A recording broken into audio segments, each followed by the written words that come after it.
Bismillahirrahmanirrahim. Assalamualaikum warahmatullahi wabarakatuh. Alhamdulillahirabbil alamin. Allahumma shalli ala sayyidina Muhammad wa ala ali sayyidina Muhammad.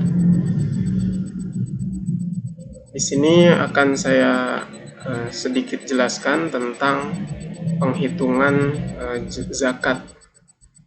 Sebelumnya akan dijelaskan sedikit tentang apa saja zakat yang harus dikeluarkan dan apa saja harta yang tidak perlu dikeluarkan zakatnya. Zakat adalah hak yang wajib dikeluarkan yang ada di dalam harta yang khusus untuk golongan yang khusus pada waktu yang khusus. Harta terbagi menjadi dua. Yang pertama amwal zakawiyah atau harta yang wajib dizakati. Kemudian yang kedua amwal ghairu zakawiyah atau harta yang tidak wajib dizakati atau tidak dizakati. Adapun harta yang wajib dizakati, yang pertama hewan ternak yang digembalakan, kemudian yang kedua hasil bumi baik pertanian ataupun pertambangan, yang ketiga barang-barang perdagangan, yang keempat uang kertas atau nilai yang dahulu adalah emas ataupun perak. Kemudian adapun harta yang tidak dizakati seperti rumah atau tempat tinggal, kemudian mobil atau kendaraan, motor atau sepeda, kemudian barang-barang koleksi atau barang-barang rumah tangga, dan pakaian. Untuk harta yang dizakati ini ada syarat-syaratnya, jadi tidak langsung begitu saja dizakati, tapi dilihat syarat-syaratnya dulu. Yang pertama, orang itu beragama Islam yang memiliki harta tersebut. Kemudian yang kedua, orang tersebut merdeka atau bukan budak.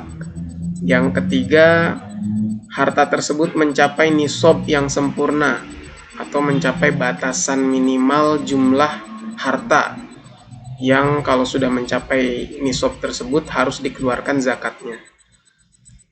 Yang keempat, dimiliki selama haul atau selama 1 tahun hijriyah sempurna. Adapun nisab dari harta yang dizakati, di dalam kesempatan ini saya akan menerangkan zakat tentang uang kertas atau nilai atau yang berupa deposito dan lain-lain, tidak membahas hewan ternak, hasil bumi, dan barang-barang perdagangan. Di sini nisabnya dari uang kertas mengikuti nisab emas ataupun perak, karena dahulu di zaman Rasulullah menggunakan emas atau perak.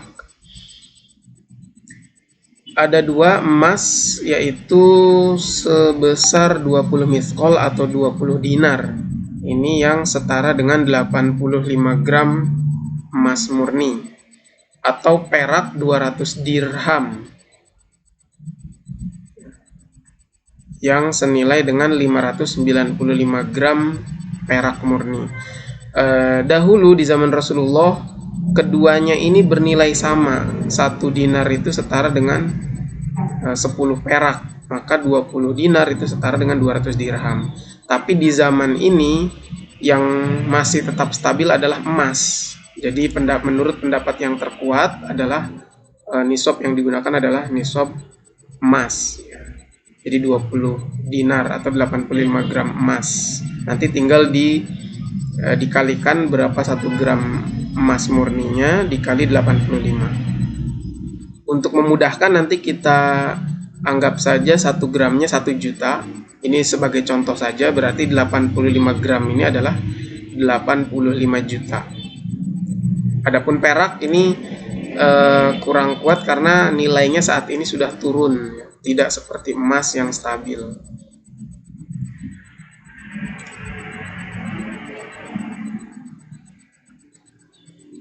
Baik, langsung masuk kepada cara penghitungannya. Nah, di sini sudah disiapkan tabel kepemilikan harta dari setiap bulannya. Di sini ada tahun contoh 1441 Hijriah. Dari bulan Muharram, Safar, Rabiul Awal, Rabiul Tsani sampai Zulhijjah. Kemudian masuk Muharram lagi sampai Zulhijjah. Ini contoh ya, nanti bisa diteruskan ke samping. Kemudian di sebelah kiri ada contoh daftar harta yang dimiliki dalam nilai jutaan rupiah. Karena tadi kita menggunakan nisab emas, maka misalnya 1 juta didapati nisabnya adalah 85 juta. Maka ini yang hijau ini adalah batasan harta seseorang yang sudah harus dizakati, ya, sudah masuk nisabnya. Tidak serta-merta dalam bulan Muharram seseorang ketika memiliki 85 juta itu langsung dizakati, karena syarat yang kedua tadi adalah haul. Jadi harta itu harus dimiliki selama 1 tahun penuh. Dari Muharram ke Muharram lagi. Misalnya dia memiliki harta 85 juta. Seseorang memiliki harta di sini 85 juta di tanggal 1 Muharram, maka harus stabil minimal di yang hijau ini, di angka 85 juta ini dimiliki sampai ke 1 Muharram lagi. Kalau misalnya dimilikinya di tanggal 20 Muharram, maka di 20 Muharram lagi, bukan di Zulhijjahnya. Jadi supaya genap 1 tahun itu Muharram ke Muharram lagi. Misalnya seseorang memiliki harta uang, ya, baik berupa tabungan maupun yang ada di rumahnya, disimpan di lemari atau di dompet, sejumlah 85 juta, maka sudah masuk 1 di sini kita tandai. Kemudian di bulan Safar dia memiliki tambahan dari gajinya, bisa disisihkan menjadi totalnya 90 juta. Kemudian di bulan Rabiul Awal dia menjual sepeda motornya, misalnya mendapatkan tambahan 95 juta. Kemudian di Rabiul Tsani, di Rabiul Tsani dia ada keperluan, tetapi tetap angka nilai tabungan dan deposito maupun uang cashnya masih sekitar 85 juta, masih di atas garis hijau ini.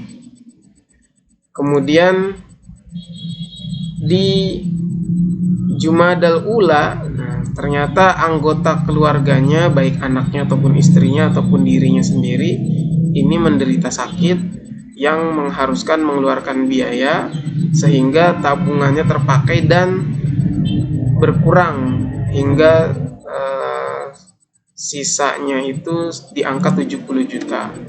Ya. Maka pada titik ini proses haulnya ini berhenti. Ya. Jadi proses haulnya ini terhenti di sini. Maka Muharram, dari Muharram sampai Jumadal Ula ini digugurkan, ya. Jadi diulang lagi untuk penghitungan haulnya. Ini dibatalkan, ya. Kita kasih tanda saja, kita kasih tanda silang. Jadi bahwa yang ini dari bulan Muharram sampai bulan Jumadal Ula ini proses haulnya batal. Lalu di bulan Jumadah Tsaniyah dia mendapatkan gaji atau mendapatkan bonus, atau dia menjual sesuatu, baik harta berupa tanah ataupun mobil, hartanya meningkat kembali di angka 90 juta misalnya. Kemudian di Rajab masih 90 juta, Sya'ban 90 juta, Ramadan 85 juta, kemudian Syawal tetap 85 juta, Zulqa'dah, maaf ini ada kesalahan, Zulqa'dah ini di angka misalnya 95 juta, kemudian Zulhijjah 95 juta, Muharram 100 juta. Nah, sampai sini ini belum terhitung 1 tahun Hijriah penuh, ya, belum 1 tahun Hijriah sempurna. Karena dimulai lagi dari Jumadah Tsaniyah, harus ketemu ke Jumadah Tsaniyah lagi. Maka diteruskan, misalnya di bulan Safar masih memiliki 95 juta, Rabiul Awal 95, Rabiul Tsani 95, Jumadal Ula 95, kemudian di Jumadas Tsaniyah pas 100 juta. Ya. Maka ini sempurna. Dari Jumadas Tsaniyah ke Jumadas Tsaniyah, nisab yang dimiliki oleh orang tersebut sempurna 1 tahun Hijriah. Ya, maka di sini dihitung zakatnya. Yang diambil adalah angka yang di akhir. Angka di akhir Jumadas Tsaniyah ini. Karena di belakangnya ini, bulan-bulan di belakangnya ini semuanya sempurna di atas nisab. Ya, kemudian yang diambil adalah angka yang terakhir untuk lebih aman, lebih selamat, dan lebih kehati-hatian. Ya, jadi harta yang lebih-lebih di beberapa bulannya ini tetap dihitung meskipun dia belum dimiliki setahun, tetapi dia sudah bagian dari nisab yang di awal Jumadas Tsaniyah ini. Maka yang dihitung adalah angka 100 juta.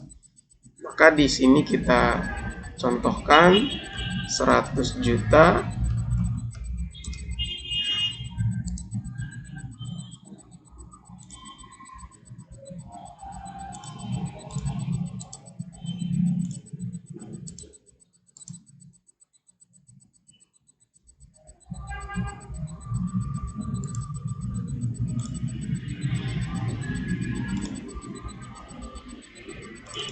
kemudian dikeluarkan zakatnya 2,5%, 2,5%. Maka hasilnya kita kalikan